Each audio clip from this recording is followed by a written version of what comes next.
Shëndes, 3 histori misterioze të dërguara nga ju, e fundit do t'ju abis. Ndërkohë që pres të më dërgoni histori të tjera, dua t'ju kujtoj të lidheni me këtë faqe kush nuk e ka bërë dhe ju falenderoj që jemi për bashkë. Historia 1 ka ndodhur në Tiranë në vitin 2019. Një zonjë që është gjithmonë këtu me ne dhe shpeshherë shikon videot tona këtu nga YouTube në televizor së bashku me familjen që ne e përshëndesim.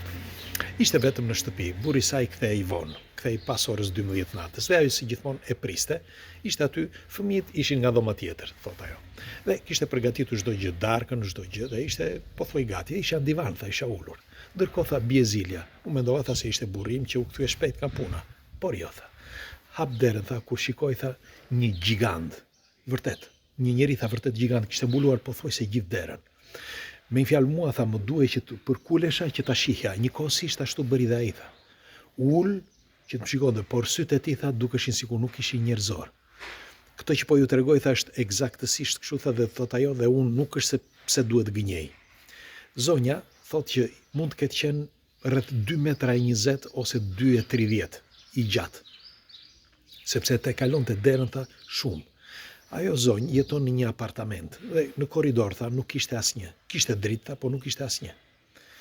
Dhe ky, tha, në momenti që u përkul, unë, tha, u shtanga dhe u bëra pak pas, tha, mbrapa.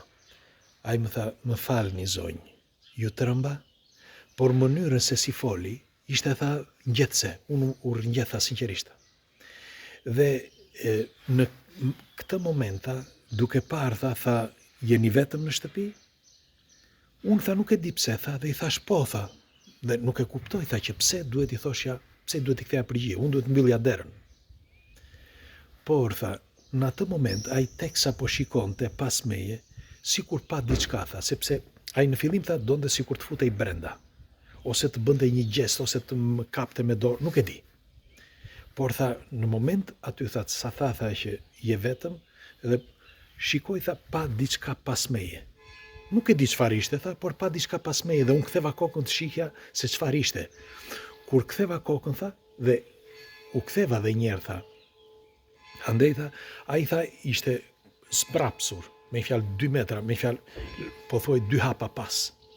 Dhe duke parë, gjithmonë, tha, jo nga drejt meje, por pas meje, nuk e di se çfarë pa, tha, u largua dhe tha, jo, faleminderit, jo, tha, jo zonjë, sepse unë kam kaluar këtu, tha, ju pyeta, tha, nëse jeni vetëm, tha, sepse kalova, tha, se punoj për kryqin e kuq, dhe është fjala për donacione.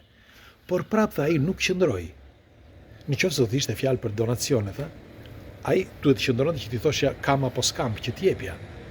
Por çudia ishte që ajo çka kishte parë pas meje, unë vura dhe, tha, me fjalë ktheva kokën, tha, po nuk pash asgjë. Nuk di kush ishte pas meje.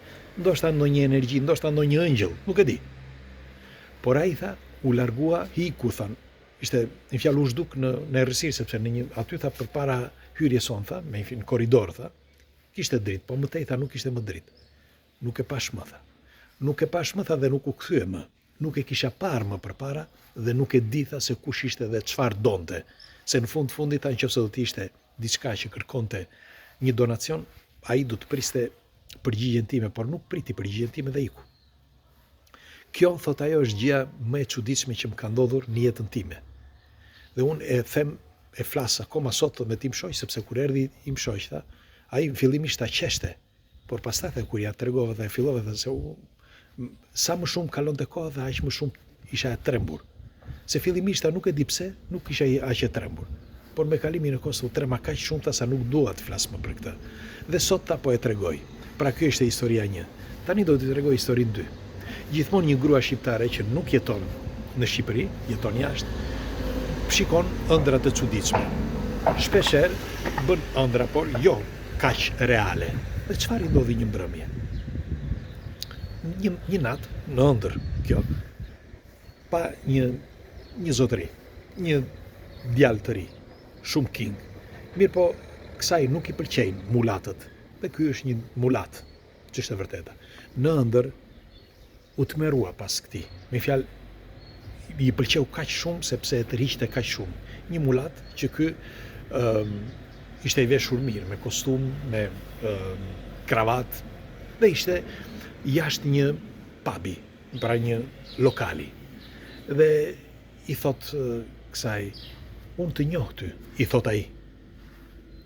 Kjo thot, po thot, dhe kjo ishte në ëndër, ishte shumë e tërhequr nga kjo, dhe fillova tha t'i flisja, tha, dhe qëndroja poshtë i tha, duke vëse shumë i gjata, me fjalë 1,90 i gjata, unë jam e shkurtër, thotë, dhe filloj që të më fliste, tha, me shumë.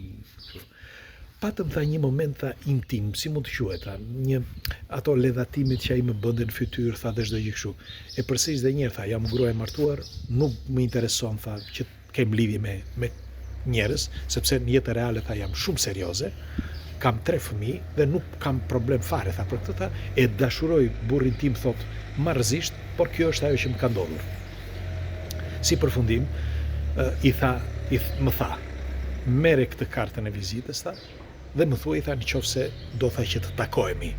Dhe më dha një kartë vizita. Unë e mora të kartën e vizitës, tha, edhe futa në çantë.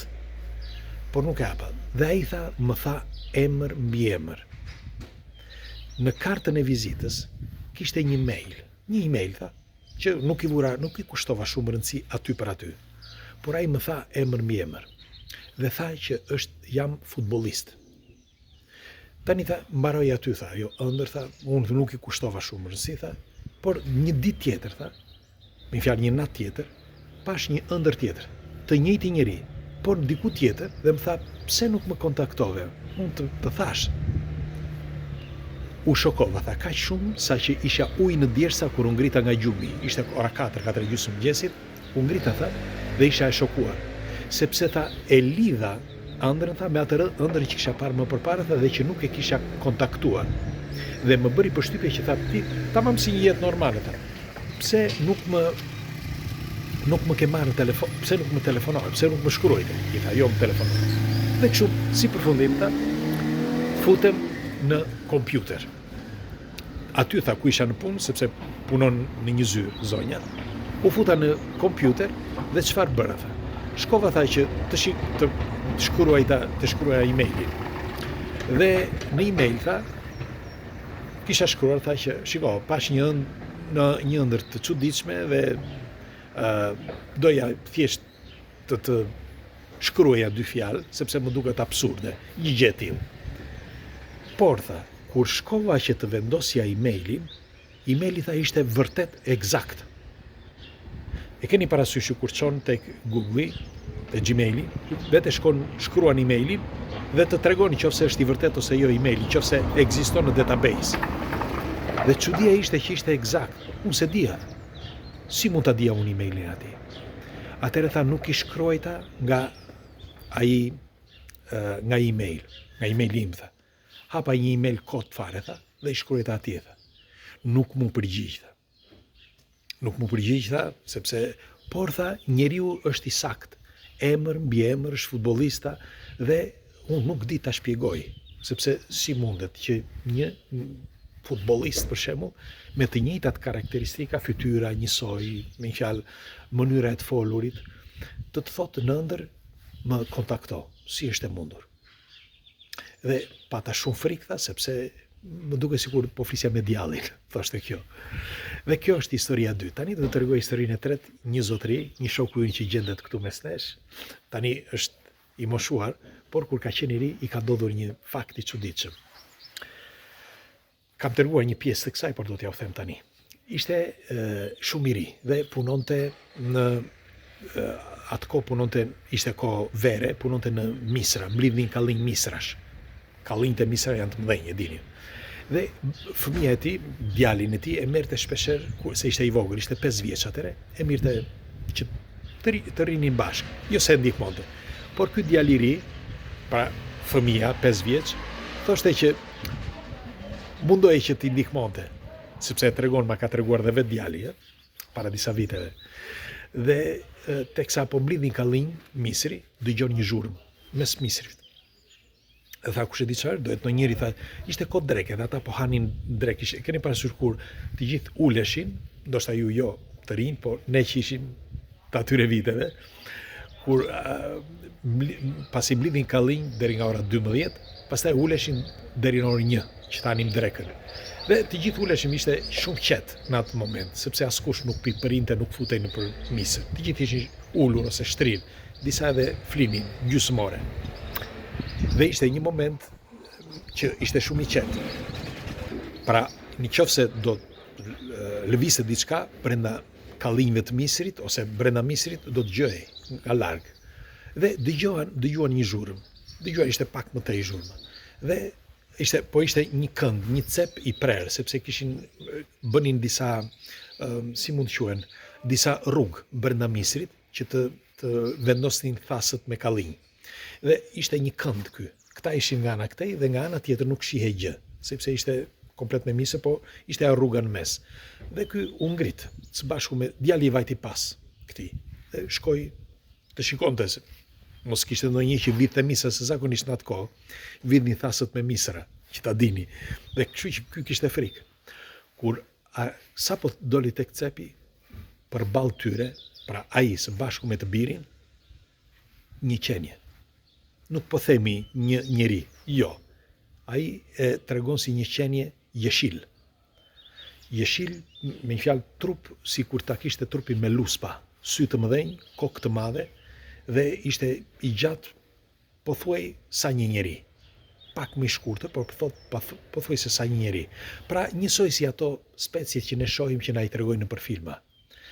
Ai tha, hapi syt, ne tha drithërima. Unë tha një drithërim, tha unë u shtanga, sikur t'isha hipnotizuar. Qëndroja para ti, sikur tha erdh, me një fjalë, kur u shfaq tha, sikur të kuptonte çfarë intencioni kisha unë, çfarë do të bëja unë, çfarë kisha ndërmend unë, dhe më lexoi mendjen. E kuptoj që isha i terrorizuar, dhe thjeshta u fut prapë, u kthye, normal, u fut në misër tha dhe iku. Tani, e di që për dikë këto duken si fantazira, por këto janë ato çka na ka treguar disa nga shokët tanë që gjenden këtu në këtë faqe. Ju çfarë mendimi keni për këto tre histori? Dhe a ju ka ndodhur ndonjë diçka e mistershme në jetën tuaj? Do të dëshiroj që të na shkruani nëse është e mundur, gjithmonë ose këtu ose në emailin tim nadirmura@gmail.com dhe ta diskutojmë së bashku, sepse me këto, përveç se informohemi, por ndoshta në një të ardhme mundet edhe të bëhen filma, pse jo? Bëj shaka. Por si dihet, sepse kështu kuptojmë dhe më shumë. Kuptojmë në çfarë bote jetojmë. Pres, ju përqafoj.